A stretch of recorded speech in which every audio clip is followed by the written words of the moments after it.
Science. Engineering. Medicine. Chemistry. Physics. Biology. Humanities. Cardiology. Computer. Public health. Global health. Aeronautics. Science communication.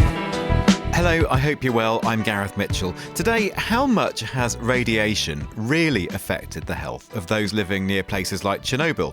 Also in the podcast, a young person with sickle cell disease speaks out about her condition, its effects on her mental health, and how her experiences can help other people. And we're discussing the 4 horsemen of the apocalypse. So, is this the end of the world as we know it? I'm not showing the end of the world. I'm showing a relatively simple way to think about very dangerous things that are happening to us. Historian Emily Mayhew on what the 4 horsemen have to teach us about war, famine, and even COVID in the present age.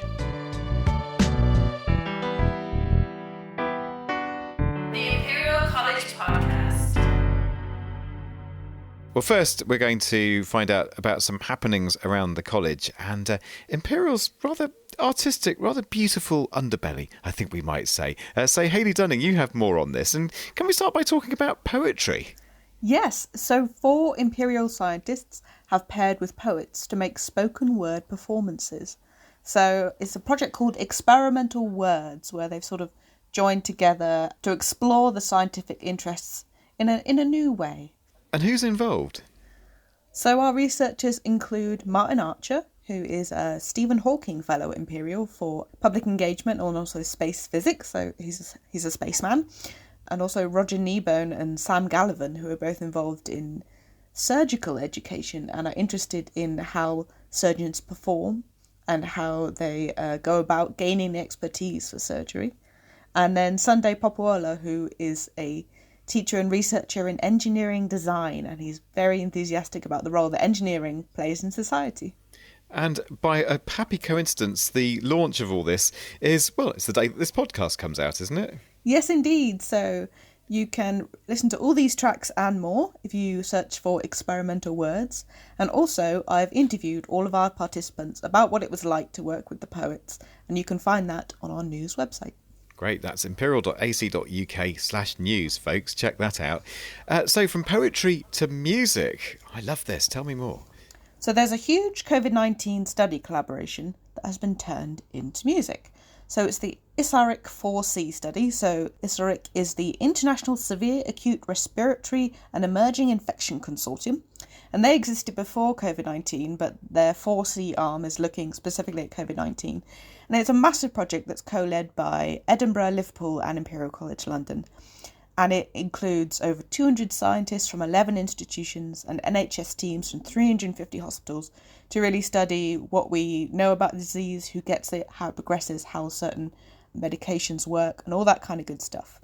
And so now the team have collaborated with a composer called Zakaya Leeming to create a piece of music that encapsulates the frenetic wonder of fast collaborative research and the hope that has arisen out of it.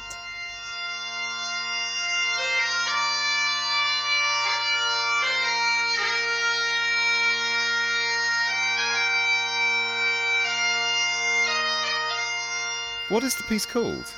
So it's called Dawn on the Morning After the Storm, which is what one of the researchers said about coming into this stage of the pandemic where things are starting to look up. We have vaccines, we have treatments and all that good stuff. And that piece of music, if you want to hear the whole thing, it's hosted by the Royal Northern College of Music.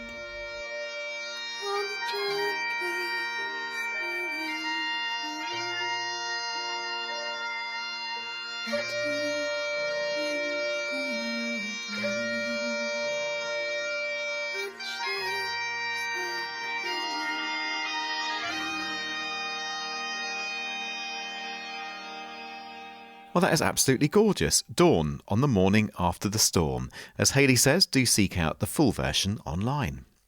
Well, now, if you live in a region like Chernobyl, where there's been a huge nuclear accident, what are the likely effects on your health? What about the increased risk of cancer or birth defects in your children? Now armed with over 30 years of evidence, researchers say that the effects are not as severe as you might think. A recent paper in the journal Science, for instance, found no additional damage to DNA in children born to clean-up workers at Chernobyl who'd been exposed to radiation. So to weigh up all the latest thinking, Ryan O'Hare has been speaking speaking to Jerry Thomas, Professor of Molecular Pathology here at Imperial. She also directs the Chernobyl Tissue Bank. And Jerry says that first we need to be careful about the way we describe the likes of Chernobyl and Fukushima. Well, I think, firstly, the important thing is people use the word disaster. And actually, they weren't disasters. What we did made them into disasters for the local population. Yeah, Chernobyl was a mess. No doubt about that. They could have done things much better with a bit better organisation. But actually, the only thing that has increased post-Chernobyl has been thyroid cancer in children. So there's a lot of discussion how much is actually due to better ascertainment, because if you're looking for something in the population, you always find it, and you have to factor that in when you're looking for an attributable increase. But the latest suggestion is that maybe only about 25% of the cancers we're actually finding in that population are really due to the radiation. So that means 75% of the population is probably worried about thyroid cancer that doesn't necessarily need to be worried about thyroid cancer. And one of the problems after Fukushima is everybody thought, oh, it's the same accident. There's supposed going to be huge problems. But actually, the situation was totally different. The amount of radioiodine released was much less. It was a totally different scenario in terms of exposure levels to the population. And people often just take statistics out of the air and say, well, there's been X number of deaths in the areas around Chernobyl since the accident. Therefore, all those deaths are caused by radiation, which, of course, is not true, because the only thing in life that's certain is you're going to die, as I often tell the students, who then look horrified at me. But that is the only thing that's certain. And what is going to kill you will vary over time, with diagnosis getting better and treatments getting better. So when you're looking at this, you really have to be aware of how things have changed over time so you can properly attribute the number of cancers. And the answer from Chernobyl is, because that radiation dose was so low, apart from the iodine to children, so the rest of the population, there's really nothing to see. Even in those who were liquidators, who were exposed to much higher levels, even those cohorts are not at the moment showing an increase in cancer. I think if we were going to see a big increase, we'd have started to see something now. So it looks even at those much higher doses than the rest of the population have had, there's not going to be that much impact. But if you Google Chernobyl, that is not what you think. And that's part of the problem. When Fukushima happened, people looked back over Google and looked at all the horrifying things that people said had happened after Chernobyl. The one thing that we have not learnt from Chernobyl is how to communicate the very low risk of radiation from these accidents. And we just watched the whole thing unfold again, with huge headlines, suggesting that, the Fukushima was going to be uninhabitable for years, which just isn't the case. But unfortunately, that is a big problem. And, it's difficult. If you're a scientist, you have to wait many years to do these studies. And there's many years of silence from the science. Meanwhile, everybody else can pound in and say what they want without any evidence. So scientists are always fighting on the back foot to try and put the science over, which is very difficult. Recently, we've had some new research findings come to light regarding exposure, cancer, and whether the risk can actually be passed on to the next generation. So what did these papers show, and what does it add to the picture? There's always been a question about if you were irradiated and then subsequently went on to have children, so not that you were pregnant at the time, but you subsequently went on to have children, would the irradiation get to your germ cells, and then would your children and their children carry defects with them later on? And this is a really neat study that uses the mother, the father and the children, and in some cases 2 children from the same family, to look at what mutations that the parents carry and what mutations can be seen in the next generation. And the answer is there is no effect at all on the next generation, but they did identify a big effect of the age of the man at the time of the pregnancy, and also whether they were smoking or not. Smoking is much worse for you than radiation exposure. And these were people who've been involved in the liquidation of the plant, so in cleaning up the plant. So these are not people in the general public. These were people exposed to the higher doses that we've been talking about. And they found absolutely nothing. It's a very, very neat paper. It'd be lovely to do more, but actually getting hold of these samples is quite difficult, as you can imagine. But it was a whole genome approach, and the guys who did it are extremely thorough. But when you're speaking to people and to students and to colleagues and to go and give them talks, are you met by a sort of disbelief? Because the way you put it into context, it sounds like such a low level risk. So how do people respond? No, I mean, all the time I get the sort of, I don't believe you faces in the audience. And a lot of people just cannot take this in, that this is low dose, that we are exposed. I mean, we are in blissful ignorance of the nasties around us in the environment a lot of the time, and we are exposed to radiation. We do know how to deal with it. And I know many people who've been disappointed by going around Fukushima, the site, the nuclear power station, with a recorder and finding out their dose is considerably less than they get on the plane going to Japan. My daughter being one of them. But, people think this is going to be high dose exposure, and we're talking about CVITs and acute radiation syndrome. We're not talking about that. And the sad thing in all of this is there are some people who actually had abortions because they were scared they were going to give birth to children that were deformed, which is just not the case with the doses they were exposed to. So many lives have been wrecked by the fear of radiation, far more than those who've actually suffered cancer as a result of exposure to radiation. And the other thing I should say about thyroid cancer is actually it's very treatable, ironically, with radiation, with radioactive iodine. So, without using radiation, we wouldn't be able to treat cancer. Professor Jerry Thomas talking there to Ryan O'Hare. Well, now, here's Hayley. You may have heard of sickle cell disease, but how much do you know about the condition, which affects around 15,000 people in the UK? To raise awareness in medical students, Dr. Linda Van Campina, an Imperial Teaching Fellow involved in haematology, that's the study of blood diseases, invited sickle cell warrior Louisa Thompson to tell her story of living with the condition.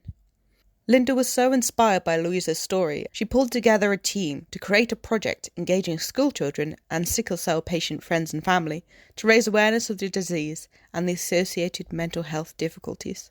I caught up with sickle cell warrior Louisa and with Dr. Josephine Armstrong, a lecturer in haematology who helps deliver the workshops for what is now known as the Invisible Warrior Project. First, I asked Josephine about the project's target audiences. When it comes to friends and family, they obviously know what sickle cell disease is. When it comes to school, there we want to tell them about what the disease is, the importance of voicing and discussing mental illness and mental problems that's arising from a physical disease, but also about where science fits into that and just inspire them in understanding how all of this fits together. Louisa, why did you get involved? Why was it important for you to tell your story? So initially I was asked by my psychologist, Jeremy, to speak to the medical students and to share my story, not so much probably the medical side, but the mental effects that I experience and have gone through. At first I was very scared because I felt it was quite a personal journey to even accept that I actually did suffer with depression. Although sickle cell affects the body, it also affects the mind. Absolutely. What was the response like from students? That session, it was quite interesting. I think it went quite well. What do you think, Josephine? Absolutely, you did a great job telling your story to them, and I think it's really empowering for them to hear. There is still this enormous stigma and shame associated with mental illness, and that's one of the things we want to achieve with this, is to bring the problems associated with mental illness out in the open and actually have an open discussion about it. And that's also one thing we want to address with exercises we do with the students in school, where we talk about how you feel on the inside compared to what you look like on the outside. From sessions like these, what are the main things you would like people to know about blood diseases like sickle cell? So there's so many absolutely awful diseases that's associated with blood, and a lot of these diseases aren't visible on the outside. So bringing out a discussion about them, making people more aware of these diseases existing. Obviously, there's a lot of us doing research. It's very easy as a scientist to get stuck and interested in the nitty-gritty details of what you do. But we also need to remind ourselves, as well as others, of why we're doing it. We need to find better ways of supporting people with various diseases. We need to do research to find better treatment methods. We need to find better ways of predicting who will carry disease and not. So has working with Louisa made you change how you do your own research and think about what you're doing? Of course, absolutely.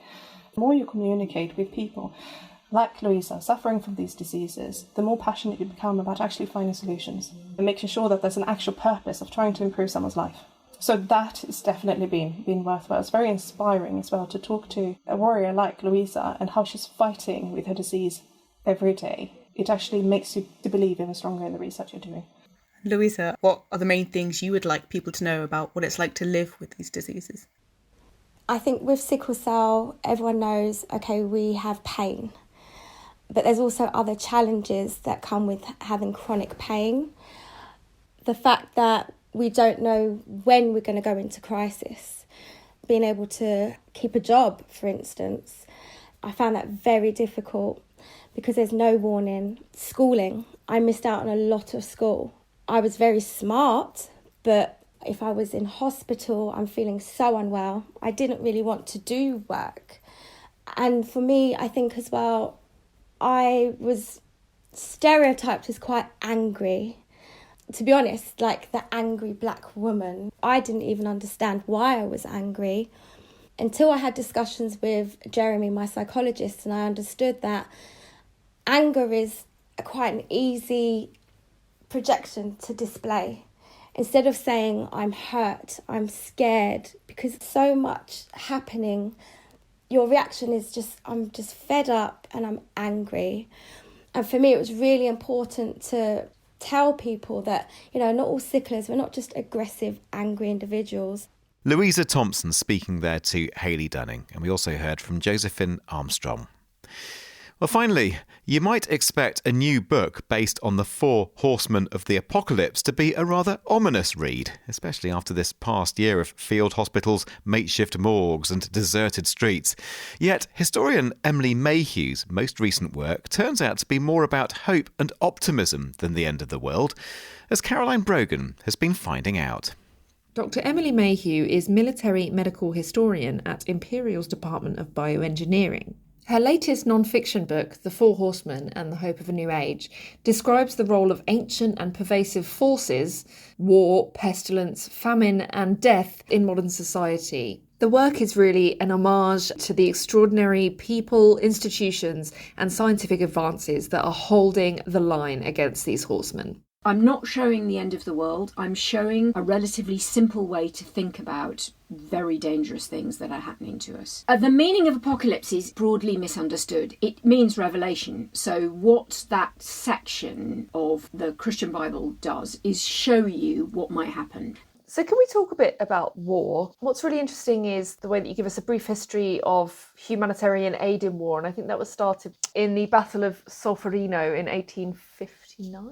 So that was quite an amazing turning point, right? Absolutely. It's really the birth of what we would say is modern humanitarianism. What happens at the Battle of Solferino, which is one of those battles in the 19th century in Europe, that there is this man there, Henri Dunant, for business reasons, but halfway through he realises that there is work that he needs to do, and that is providing what we would now consider to be very basic humanitarian services to the wounded and dying on the battlefield.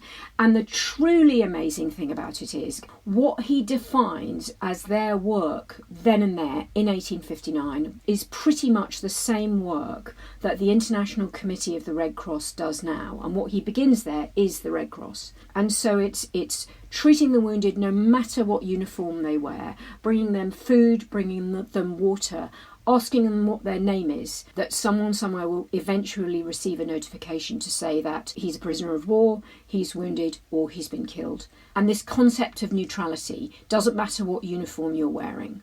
When we talk about pestilence, although you started writing this pre-COVID, I get the impression that the pestilence chapter maybe didn't change all that much. You get a double gold star. I would stick one on the screen if that made sense. Yes, please. That's exactly what happened. It was always going to be a chapter about the greatest threat, as I see it, antimicrobial resistance. But I knew that I also need to cover the other microbiological threats.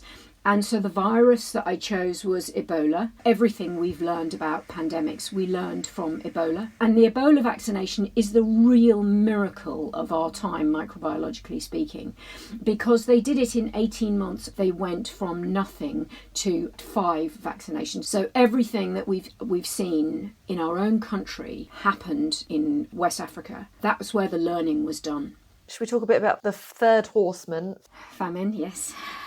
It's largely a man-made phenomenon in this day and age. It's one of the real abominations, and I wanted to be really clear about the fact that none of this is happening because of dinosaurs or very bad weather or volcanoes. This is happening purely and simply because humans have chosen that it should be that way. And the site of that is a site of war. It's a civil war that the horsemen would recognise because it's a ragged war of sieges and terrorism, and it's in Yemen. And Yemen Yemen has famine of, I try really hard not to overwork the metaphor, but it's really biblical proportions. It has cholera outbreaks on a medieval scale. And all of this is simply because there's a war that nobody is prepared to do anything about. And then if we can talk about death for a bit, you say outright in the book that this is your favourite horseman, which sounds counterintuitive, but it's actually the most hopeful of the chapters, I find. This is the horseman that we will all have to deal with. He's never going away. You know, we need to hold his horsely head and look him in the eye and say, I know you're in the room, I know you're not leaving the room, but I will keep calm and I will make sure that everybody else, where your presence is having an effect on their lives, will have it as easy as it can be. And that we go back to some of the most ancient playwriting of Antigone, the Greek tragedy, where she talks about the dead have rights, and there are human beings that stand for the rights of the dead as there are human beings that stand for the rights of the living, and the work is of equal importance. And the fact that so many humans demonstrate that to such a high level gave me great hope, but mostly I wanted everyone to know about them, and that's why it's my favourite chapter. And just finally then, what do you want your reader to take away the most from reading the book? I think there are two things that I want them to understand, and that is because so much of our information comes to us via our social media platforms and via the computers, we tend to think that the terrible threats that lie ahead are quite new, but they're really, really not. You know, I want people to hear hoofbeats in the distance. I want them to know that these are problems that we haven't solved for 1,000 years. So I wanted people to know that these are old problems, but that we have enormous hope because of the resilience of people who are dedicated to solving them. And if we solve them, then our lives will be transformed. You know, if we find out what lies ahead of us once we can't use antibiotics anymore, that's going to be a new medical age, the like of which we've never seen, and it's very exciting. And so that's what I want. I want people to think of our ancient threats and modern hope. Ancient Threats and Modern Hopes. That's Emily Mayhew talking to Caroline Brogan. And The Four Horsemen and the Hope of a New Age is published by Riverrun Books and is available now. Well, that's it for this edition. Now, of course, do come and find us on the visual podcasting platform Entail if you fancy, but of course we are on all your other favourite podcatchers, including iTunes, Spotify, YouTube and SoundCloud. Next month, I'll be finding out what makes Bitcoin so energy hungry. But until then, for now, from me, Gareth Mitchell, and all of us on the podcast team, thanks for listening and goodbye.